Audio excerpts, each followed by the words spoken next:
मेरे YouTube page एस्ट्रोनॉलेज पर आपका स्वागत है। नमस्कार, मैं हूं नरेश कुमार। सबसे पहले उन दर्शकों का धन्यवाद जिन्होंने पेज को सब्सक्राइब किया है, पेज के वीडियोस को शेयर कर रहे हैं, लाइक कर रहे हैं और कमेंट बॉक्स में हमें अपनी राय भी लगातार भेज रहे हैं। दोस्तों, आज का वीडियो उन लोगों के लिए है जो बाजार में ट्रेड करते हैं और जो ज्योतिष में विश्वास रखते हैं।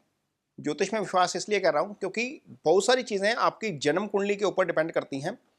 कई बार क्या होता है कि हम बहुत अच्छा ट्रेड लेते हैं लेकिन उसके बावजूद हमें उसमें घाटा हो जाता है। ऐसा क्यों होता है?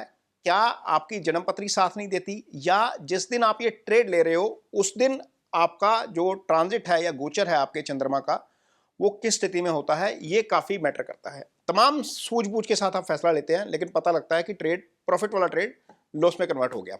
तो आज इस वीडियो में ये जानने की कोशिश करेंगे कि एक ट्रेडर की कुंडली कैसी होनी चाहिए, क्या क्या चीज़ें उसमें देखते हैं, और ट्रेडिंग जब हो रही है उस समय आपका गोचर कैसे मैटर करता है। इस वीडियो को अंत तक देखिएगा। जिनको ज्योतिष की समझ है थोड़ी बहुत, या जो थोड़ा बहुत ज्योतिष समझते हैं या जानते हैं, थोड़ा बहुत ज्ञान है, उनको ये वीडियो बहुत अच्छा लगेगा और इससे आपको हेल्प भी मिलेगी कि आप अपना ट्रेड अपने कुंडली के अकॉर्डिंग ले सकेंगे। बहुत सारे मेरे ऐसे दर्शक हैं जिनको ज्योतिष की समझ है, अपनी कुंडली का ज्ञान होता है, अपने नक्षत्र का पता होता है, अपनी महादशा अंतर्दशा सबका पता होता है। तो इस वीडियो को बहुत जो है वो आपको इससे बहुत हेल्प मिलेगी। देखिए, एक ट्रेडर की कुंडली के लिहाज से यदि देखते हैं तो ये कुंडली आपके सामने चल रही है। ये हम मेष लगन की कुंडली लेंगे। आपकी कुंडली किसी भी लगन की हो सकती है, किसी भी लगन की हो सकती है। पहला फैक्टर आपका चंद्रमा है। चंद्रमा मन का कारक है। यदि आपका चंद्रमा सूर्य से 100 डिग्री के भीतर है तो वो क्षीण चंद्रमा है, ये मजबूत चंद्रमा नहीं है। यदि चंद्रमा मजबूत नहीं है तो आपके मन में ग्रीड भी जल्दी आएगा, फेयर भी जल्दी आएगा। पता लगा आपने सौदा ले लिया, 90 पे 100 पे सौदा लिया, 90 पे आया, आप में घबराहट हुई, आपने वो सौदा काटा, 90 वाला सौदा 120 पे गया या 150 पे गया। ऐसा अक्सर होता है। और सेबी का तो खैर डाटा भी बोलता है कि 90% ट्रेडर जो है वो लूज करके निकलता है इंट्राडे ट्रेडिंग में, या आप जो निफ्टी की ट्रेडिंग करते हैं या बैंक निफ्टी की ट्रेडिंग करते हैं उसमें। ऐसा इसी कारण होता है क्योंकि आपका चंद्रमा वीक होता है। और 90% का डाटा तो खैर सेबी दे रहा है, लेकिन पहले ये समझिए कि चंद्रमा मजबूत किनका हो सकता है। 27 दिन का साइकिल होता है, टोटल 27 दिन के आसपास का। तो चंद्रमा क्या करता है, जैसे मान लीजिए सूर्य है, सूर्य के 100 डिग्री इधर और 100 डिग्री इधर, चंद्रमा वीक हो जाएगा। मतलब यह है कि जब पूर्णिमा आने वाली है उससे पहले के 5 दिन का चंद्रमा, पूर्णिमा के दिन का चंद्रमा और उसके 5 दिन का चंद्रमा, यही चंद्रमा ठीक है। अदरवाइज बाकी चंद्रमा वीक चंद्रमा ही कहलाएगा, क्योंकि जब चढ़ रहा है चंद्रमा, छठी के बाद या 7वीं तिथि के बाद थोड़ा सा मजबूत होना शुरू होगा। जब गिर रहा है तब भी, जब 6 तिथि आ जाएगी, 7वीं तिथि आ जाएगी, पूर्णिमा के बाद जब पक्ष आता है जिसको कृष्ण पक्ष बोल देते हैं, तो भी वो वीक होना शुरू हो जाता है। तो मैक्सिमम लोगों की कुंडली में चंद्रमा वीक होता है। आप अपनी कुंडली में देखिएगा कि चंद्रमा की स्थिति क्या है, क्या वो 100 डिग्री के भीतर है। यदि वो 100 डिग्री के भीतर है तो आपका चंद्रमा अच्छा है, पेशेंस दे देता है 100 डिग्री के भीतर के पार का चंद्रमा। दो इन्वेस्टर्स यहाँ पर जिनकी बात करेंगे, एक वारन बफे और एक राकेश झुनझुनवाला, दोनों की कुंडली में चंद्रमा की स्थिति 100 डिग्री के आसपास की है। आप देखेंगे ये चार्ट आपके सामने चल रहा है। एक तरफ आपके सामने जो है वो दिवंगत राकेश झुनझुनवाला जी का चार्ट है, दूसरी तरफ वारन बफे का चार्ट है, और दोनों का चंद्रमा देखिए एक दूसरे से चौथे घर के पार बैठा हुआ है। सूर्य और चंद्रमा की दूरी जो है वो 100 डिग्री के आसपास की है। तो एक तो ये पहला फैक्टर है, इनमें पेशेंस बहुत है, इन्होंने पेशेंस से पैसे कमाए। बाजार में पैसा कमाने के लिए पेशेंस आपको चाहिए। दूसरा फैक्टर होता है बुध आपका कैसा है कुंडली में। बुध इंटेलिजेंस का कारक है, बुध ट्रेड का कारक है। अब मैं अगेन इन दोनों की कुंडली के ऊपर आऊंगा। इन दोनों ने जब ट्रेडिंग शुरू की तो दोनों की कुंडली में बुध की महादशा चल रही थी। वारन बफे जब 11 साल की उम्र में ट्रेडिंग शुरू करते हैं तो उनकी कुंडली में बुध की ही महादशा शुरू होती है। और हमारे जो राकेश झुनझुनवाला जी हैं दिवंगत, उनकी कुंडली में जब बुध की दशा शुरू हुई तो वो ट्रेडिंग में आए। तो बुध एक बहुत इंपॉर्टेंट फैक्टर है ट्रेडिंग के लिए। बुध वक्री होता है तो बाजार गिर जाता है। बुध की पोजीशन बाजार को बहुत प्रभावित करती है। उसका कारण यह है कि बुध नियरेस्ट प्लैनेट है, धरती से नजर आता है साफ। शुक्र और बुध नियरेस्ट प्लैनेट है। ये इनर सर्कल के प्लैनेट है, सूर्य के साथ ही रहते हैं मैक्सिमम। एक की दूरी 47 डिग्री रहती है, एक की 27 डिग्री रहती है मैक्सिमम। आपको कभी भी किसी भी कुंडली में सूर्य के सामने बुध या शुक्र नहीं नजर आएंगे, ये आसपास ही नजर आएंगे। तो बुध बहुत इंपॉर्टेंट फैक्टर है। मैक्सिमम जातकों की कुंडली में बुध की पोजीशन अस्त होती है। ये एक बहुत बड़ा फैक्टर होता है इंटेलिजेंस के लेवल के ऊपर। और बुध आपका ट्रेडिंग का जो स्किल होता है ये इसी से आता है। एक कुंडली में अपनी बुध की पोजीशन जरूर चेक करिएगा कि क्या वो बुध अस्त तो नहीं है। बहुत सारे ट्रेडर्स की कुंडली में बुध अस्त होता है, ये एक बहुत बड़ा फैक्टर होता है जिसके कारण सही डिसीजन नहीं ले पाते। तीसरा फैक्टर होता है इसमें जुपिटर। जुपिटर कुंडली में 4 भावों का कारक होता है। इन 4 में से 3 भाव पैसे से जुड़े हुए हैं। जन्म कुंडली में गुरु धन भाव के कारक हैं, ये दूसरा भाव होता है। 5वें भाव के कारक हैं, ये बुद्धि विवेक का भाव होता है अगेन, क्योंकि अल्टीमेटली डिसीजन मेकिंग कहां से करनी है, बुद्धि विवेक से। तो इसका मतलब यह है कि 5वां भी आपका ठीक होना चाहिए, गुरु ठीक होना चाहिए, 5वां भी ठीक होना चाहिए। गुरु जो है 5वें के कारक हैं, इजी गेंस यहीं से आता है। 9th हाउस जो भाग्यस्थान है उसके कारक हैं गुरु, और 11वां भाव जो आय का भाव है उसके कारक हैं गुरु। तो गुरु की पोजीशन यदि ठीक नहीं है तो भी ट्रेडिंग में आपको मोटा लाभ यानी कि फायदा, छोटा मोटा लाभ तो आप ले जाएंगे, ट्रेडिंग करके थोड़ा बहुत पैसा कमा लेंगे, लेकिन यदि गुरु की पोजीशन स्ट्रॉन्ग है तो आपको इसमें से पैसा अच्छा बन सकता है। ये एक अनदर फैक्टर है जो आपकी कुंडली में जरूर आपको ध्यान में रखना चाहिए। तो चंद्रमा, बुध की पोजीशन, 5वां भाव और गुरु, ये 4 फैक्टर हो गए। 5वां फैक्टर आपका आता है 12वां भाव। 12वां भाव सट्टे से जुड़ा भाव होता है। बहुत सारे लोग बोलते हैं कि 5वें भाव से सट्टा देखा जाता है। इजी गेंस 5वें भाव से जरूर कह सकते हैं, लेकिन सट्टा आपका 12वें भाव से देखा जाता है। 12वें भाव में यदि पाप प्रभाव है आपकी जन्म कुंडली में और चंद्रमा आपका वीक है तो आपको स्पेकुलेशन नहीं करनी चाहिए। मैं यहाँ पर सिर्फ स्पेकुलेशन वर्ड यूज कर रहा हूँ, मैं इन्वेस्टिंग वर्ड यूज नहीं कर रहा। 12वें भाव के ऊपर ट्रांजिट में भी पाप प्रभाव आ जाएगा तो भी आपका स्पेकुलेशन में नुकसान करवा देगा। बहुत सारे लोग निफ्टी में, बैंक निफ्टी में, गोल्ड सिल्वर में, एमसीएक्स में इसीलिए डूबते हैं क्योंकि ट्रांजिट में 12वां भाव खराब हो जाता है। बहुत सारे मीन लगन के जातकों को पिछले महीने में लॉस हुआ, मार्च के महीने में, अप्रैल के महीने में काफी लॉस हुआ। उसका कारण ये था कि कुंभ राशि में राहु का ट्रांजिट चल रहा था 12वें भाव में, साथ ही सूर्य चल रहे थे, साथ ही मंगल चल रहे थे।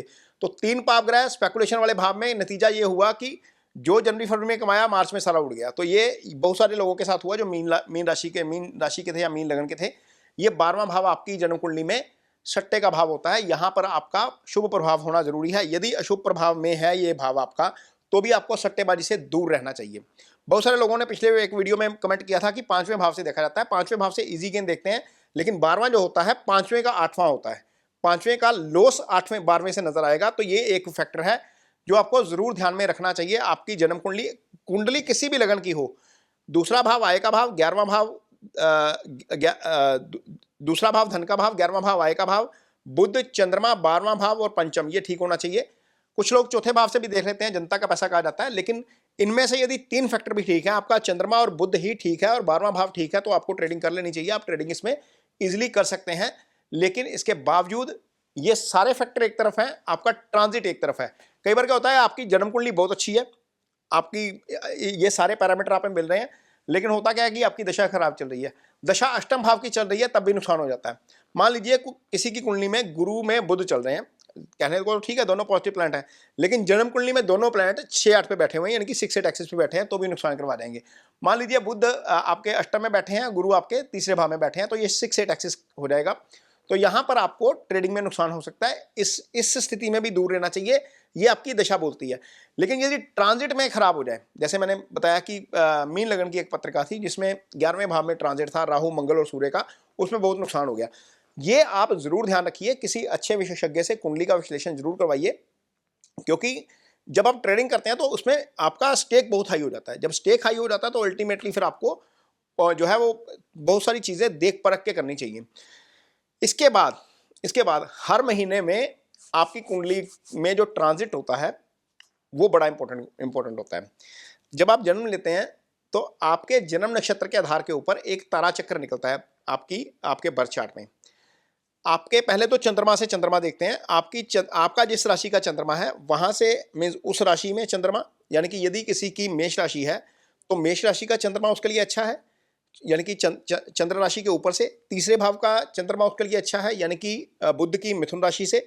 छठे भाव का चंद्रमा उसके लिए अच्छा है, यानी कि कन्या राशि से। 7वें भाव का चंद्रमा उसके लिए अच्छा है, यानी कि तुला राशि से। 10वें भाव का चंद्रमा उसके लिए अच्छा है, यानी कि मकर राशि से। और 11वें भाव का चंद्रमा उसके लिए अच्छा है, यानी कि कुंभ राशि से। चंद्रमा का गोचर 6 राशियों में अच्छा होता है।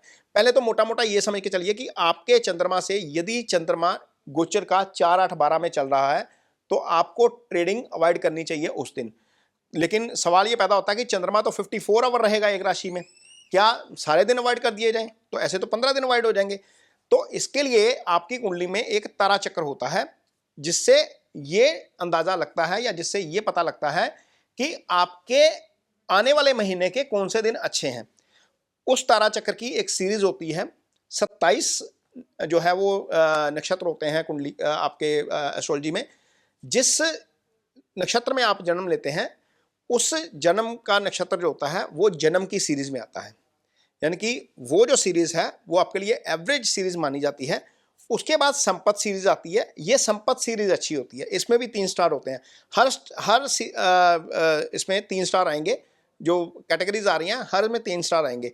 तो संपत वाले 3 स्टार अच्छे हैं, यानी कि महीने में यदि कोई कुंडली आपके संपत सीरीज के 3 नक्षत्र आ जाएं तो उस दिन वो दिन आपके लिए अदरवाइज भी अच्छे होंगे, संपत में आपको ठीक ठाक जो है वो फायदा हो जाता है।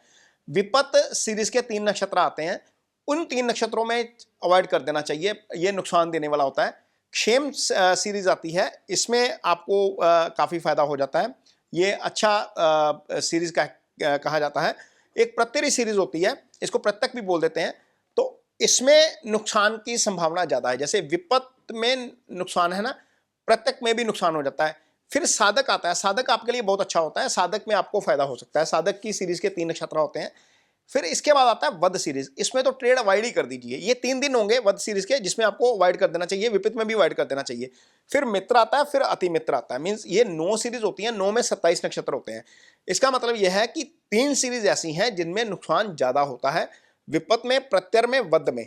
तो यहां पर आपको थोड़ा सा 9 दिन ऐसे होते हैं जहां पर ट्रेड अवॉइड कर देना चाहिए। कई बार कहा जाता है कि no trade is also good trade, तो ये सीरीज फॉलो कर लेनी चाहिए। जिनको एस्ट्रोलॉजी की थोड़ी समझ है, जिनको अपना तारा चक्र पता है, जो चंद्रमा की मूवमेंट अगले महीने की निकाल सकते हैं, उसमें इनको फायदा हो सकता है। ये एक बार सीरीज जरूर चेक करिए, ये आपकी मदद के लिए बनाई जा रही है वीडियो, तो आपको उससे काफी फायदा हो सकता है।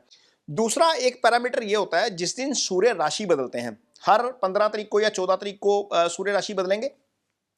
सूर्य जिस दिन राशि बदलेंगे उस दिन का चंद्रमा का नक्षत्र देखते हैं। एज एन एस्ट्रोलॉजर चंद्रमा का नक्षत्र देखते हैं। चंद्रमा का नक्षत्र देखने के बाद फिर आपका जन्म नक्षत्र देखते हैं। चंद्रमा जिस नक्षत्र में है सूर्य के गोचर के दौरान, उससे एक नक्षत्र पहला पकड़ेंगे और आपके नक्षत्र तक आएंगे। फिर वहां पर एक काउंटिंग शुरू होती है। उस काउंटिंग में कुछ नंबर्स आते हैं जहां पर पता लगता है कि आपको आने वाले महीने में नुकसान हो सकता है।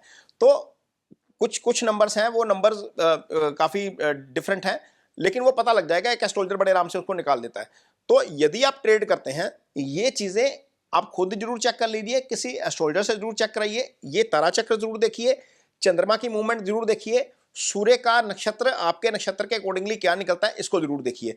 तो यदि आप एस्ट्रोलॉजी की इस तरीके से हेल्प लेते हैं तो डेफिनेटली आपको अपने ट्रेड मैनेज करने में या आपको अपने जो है इन्वेस्टमेंट मैनेज करने में काफ़ी मदद मिल सकती है। एस्ट्रोलॉजर आपको बता देता है कि आपको कौन से सेक्टर में पैसा लगाना चाहिए, कौन से एरियाज में, कौन से शेयर्स में पैसा लगाना चाहिए, जिससे आपको आपकी कुंडली के मुताबिक जो है वो थोड़ा सा फायदा हो सकता है। क्योंकि एस्ट्रोलॉजर यदि देखेगा तो आपका 11वां भाव देखेगा, 11वें भाव को कौन सा प्लैनेट देख रहा है वो देखेगा, धन भाव देखेगा, धन भाव के ऊपर किस प्लैनेट का प्रभाव है वो देखेगा, वहां पर राशि कौन सी है वो देखेगा, आपका D10 देखेगा, D2 देखेगा, जिसको होरा बोल देते हैं या फिर धन का चार्ट बोल देते हैं। बहुत सारी चीजें हैं कुंडली में, देख के फिर डिसाइड किया जाता है। तो ये एक वीडियो आपको थोड़ा सा बताने के लिए बनाई गई है कि आप कौन कौन सी चीजें अपनी जन्म कुंडली में देखें, जहां से आपको थोड़ा सा आइडिया मिल सके, आपके ट्रेड थोड़े से बेटर हो सके। जिनको खुद नहीं समझ है एस्ट्रोलॉजी की, या जो खुद नहीं इसको देख सकते, वो किसी एस्ट्रोलॉजर की मदद ले सकते हैं। किसी भी एस्ट्रोलॉजर की मदद लीजिए जिसको फाइनेंशियल एस्ट्रोलॉजी का थोड़ा सा भी आइडिया है, वो आपको ये आराम से ये सीरीज निकाल के दे देगा, या फिर आपको कुंडली निकाल के दे देगा। हर महीने आपको ये एक सीरीज का जो है वो प्रिंट आउट निकल जाएगा कि कौन कौन से दिन आपके लिए अच्छे हैं, सूर्य का गोचर आपके लिए क्या है, आपकी दशा, महादशा, अंतर्दशा क्या कहती है, क्या आपको ट्रेड करना भी चाहिए या नहीं करना चाहिए। 10 दिन नहीं भी ट्रेड करेंगे तो भी कोई फर्क नहीं पड़ रहा है। यदि नुकसान वाला चीज चल रहा है या सीरीज नुकसान वाली चल रही है, आपका चंद्रमा खराब चल रहा है, तो नहीं भी ट्रेड करेंगे तो कोई बहुत ज्यादा जो है वो उसमें नुकसान नहीं है। हाँ, ट्रेड करके कई बार बहुत बड़ा नुकसान हो जाता है। तो ये वीडियो आपको कैसा लगा इस पर कमेंट बॉक्स में अपनी राय जरूर दीजिए। यदि वीडियो अच्छा लगे तो उसे शेयर जरूर करिए, पेज को सब्सक्राइब जरूर करिए। इसके साथ ही मुझे दीजिए इजाजत, नमस्कार।